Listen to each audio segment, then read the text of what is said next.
Hello dear students, हमारा 4th chapter चल रहा है बैंकिंग का। ठीक है, क्या नाम है चैप्टर का? भूमि बंधक या विकास बैंक। ठीक है, हमने पढ़ा था भूमि बंधक बैंक क्या होते हैं। भूमि बंधक बैंक वे बैंक होते हैं जो भूमि बंधक बैंक वे बैंक होते हैं जो खेती के लिए, कृषि के लिए दीर्घकालीन लोन प्रदान करते हैं। क्यों करते हैं? भूमि में स्थायी सुधार लाने के लिए, भूमि को क्रय करने के लिए तथा खेती में नवीनतम औजारों को लाने के लिए दीर्घकालीन लोन प्रदान करती हैं।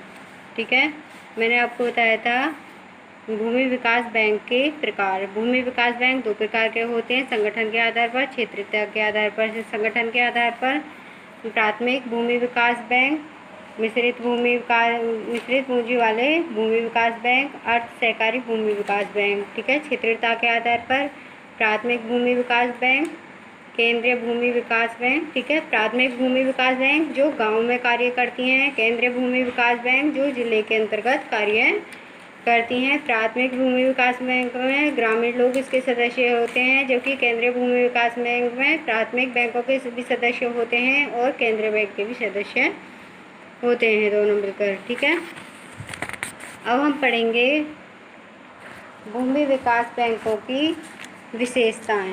ठीक है, क्या पढ़ेंगे? भूमि विकास बैंकों की विशेषताएं। पहले है कार्य। ठीक है, कार्य विशेषता में सबसे पहले आते हैं कार्य। कार्य में आएगा ऋण देना।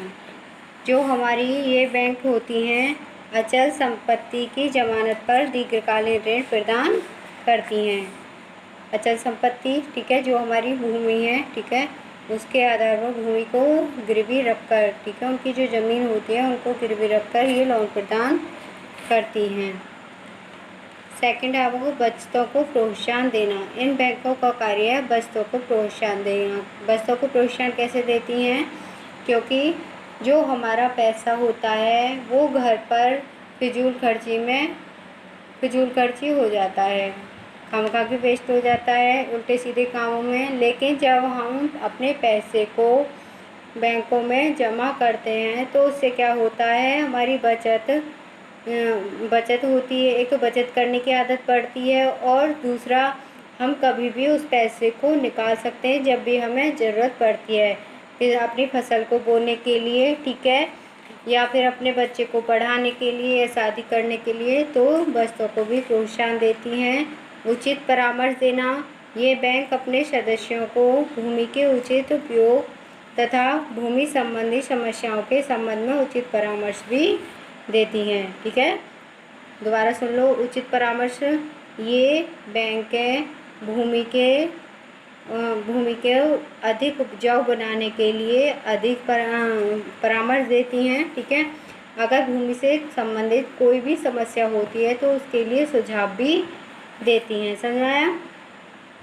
भूमि विकास बैंकों के उद्देश्य। ठीक है, क्या क्या उद्देश्य हैं? ठीक है, इनको स्थापित करने का उद्देश्य क्या था? एक तो मैंने बताया था पुराने ऋणों को चुकाने के लिए, जो हमारे पैतृक लोन होते हैं उनको चुकाने के लिए इन बैंकों की स्थापना की गई थी।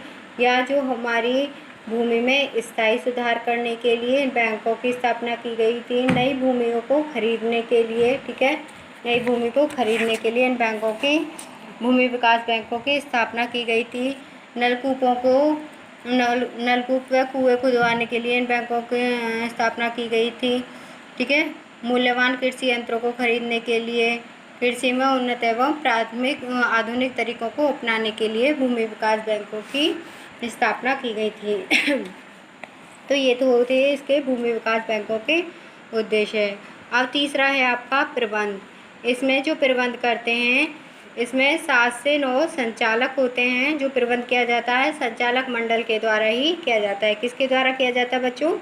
संचालक मंडल के द्वारा इनका भूमि विकास बैंक का संचालन किया जाता है। इसमें जो संचालक होते हैं 7 से 9 होते हैं और जो हमारे 2 से 9 सदस्य राज्य सरकार द्वारा मनोनीत होते हैं। एक हमारा केंद्रीय भूमि विकास बैंक द्वारा नियुक्त किया जाता है। समझ आ रहा?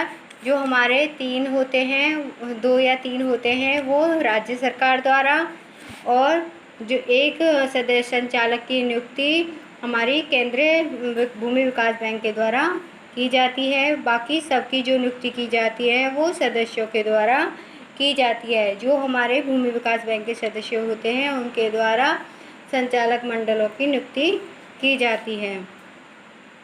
पूंजी, ठीक है, ये भूमि विकास बैंक पूंजी कहाँ से एकत्रित करते हैं? अंशधारियों से, ऋण पत्रधारियों से अपने ऋण पत्र जारी करके, अंश जारी करके, ठीक है, या फिर जनता की जमाओं से ऋण पत्र जनता से ऋण लेकर, ठीक है, इस प्रकार से ये बैंक हैं अपनी पूंजी एकत्रित करते हैं। संचित कोष भी ये अपने पास में रखते हैं जिससे कि उनके पास में पैसा होता है। दोबारा रिपीट कर रही हूँ, पूंजी, ठीक है, ये अपनी पूंजी की व्यवस्था कैसे करते हैं? अंशधारियों से, ऋण पत्रधारियों से, जनता से जमा स्वीकार करते के जनता से लोन लेकर, ठीक है, या हमारी जो हमारी भूमि विकास केंद्रीय भूमि विकास बैंक है उनसे लोन लेकर ये पूंजी की व्यवस्था करती हैं।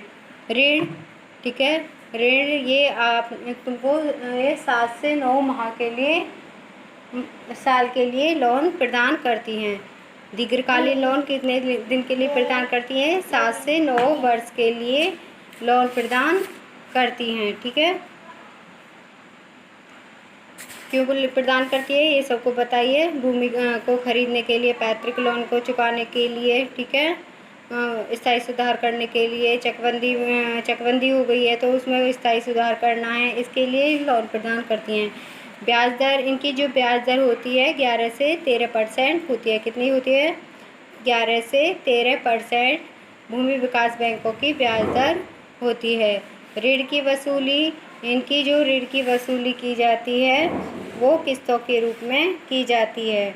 मूलधन एवं ब्याज को मिलाकर, ठीक है, जो उसका मूलधन होता है प्लस ब्याज, ठीक है, उन दोनों को मिलाकर इनकी किस्तों में ऋण की वसूली की जाती है। लाभांश का वितरण, ये अंशधारियों में जो हमारे बांट देते हैं, और इसका मतलब कि वो 25% अपने संचित कोष में ये रखते हैं। बाकी जो लाभ होता है उसे अपने सदस्यों में, अंशधारियों में बांट देते हैं, ठीक है। ठीक है, आज के लिए इतना ही रहने दो, कल नेक्स्ट वीडियो डालूंगी। ओके, थैंक्स बच्चों।